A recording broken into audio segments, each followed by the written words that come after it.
Okay, living in Uppsala, part 8. If you would go out in Uppsala to a bar, um, if you were alone or you with somebody, you, you wouldn't be left alone. People would have to come up and say, here's the usual questions. Well, where are you from? Okay, I'm from California.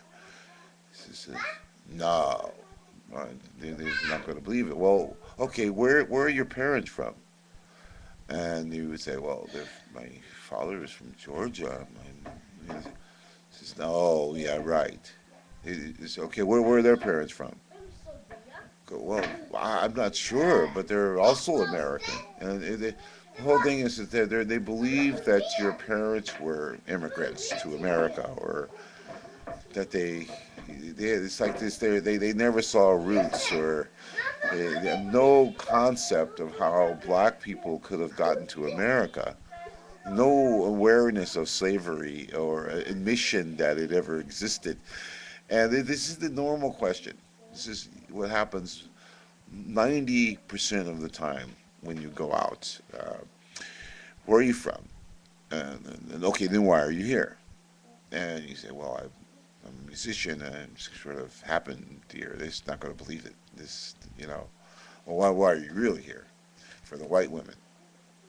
That's what they want to believe or something else. It's, oh, to live off our social system. You want to be able to live somewhere for free.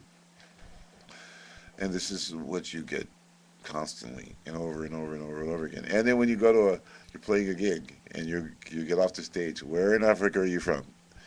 And why are you here? Because everybody believes if that America's like what they see on TV, like Dallas or Falcons Crest, it's some wonderful place. Why would anybody ever want to leave? Especially, why would you want to come here? It's horrible, cold place. It's a good question. But most of them, like I used to tell some people, yeah, well, no one's ever shot at me here yet. And it would be, that kind of laughter. And not that they would believe, and they say, well, people have really shot at me. I mean, for real. That doesn't happen here usually. It's very rare here. And so, but nobody would believe you, and nobody would believe that American racists are reactionary. Don't just treat you bad. Something really bad could happen. But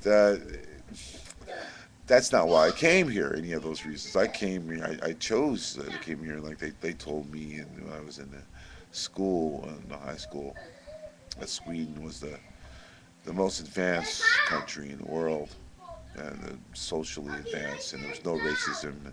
So I had this dream of coming here when I was a freshman in high school, and I made that dream a reality. And ended up here, and when I get here, it was like a lot of racism, and most people didn't even realize they were racist, and while they were doing it, just that they just could not treat you like just anybody else. They had to make something special out of it, even if they thought it was good.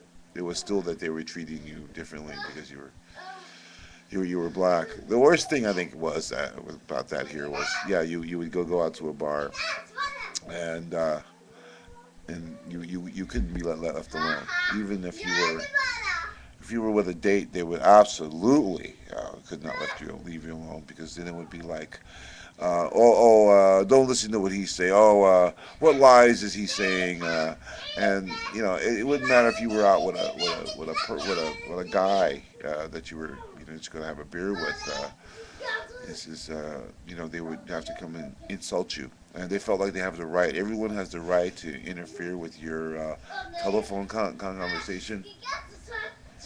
If you could be talking on the phone, or if you're talking in privately with someone, it's like they have the right to interrupt you, um, and they have the right to know. You have to account for yourself. Well, why are you here? And if you didn't feel like answering, it would be you were very, very rude. Why am I here? I'm here because I'm here. That's not a good enough answer. You have the right to come into your conversation and not leave. And I have people actually physically grab me around my head, or trying to prove something, just that are total strangers out of nowhere, going out. in Sweden, any small town in Sweden. Okay, Stockholm is a little bit more advanced. But still you can get in trouble here too.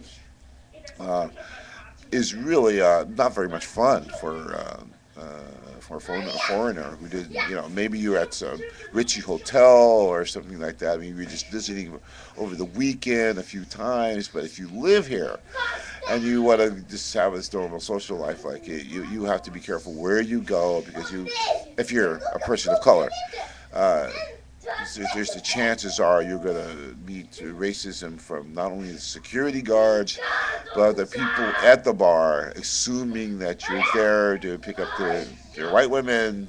Maybe you are, or you're there to live off their social system, and you will be continuously insulted in this way.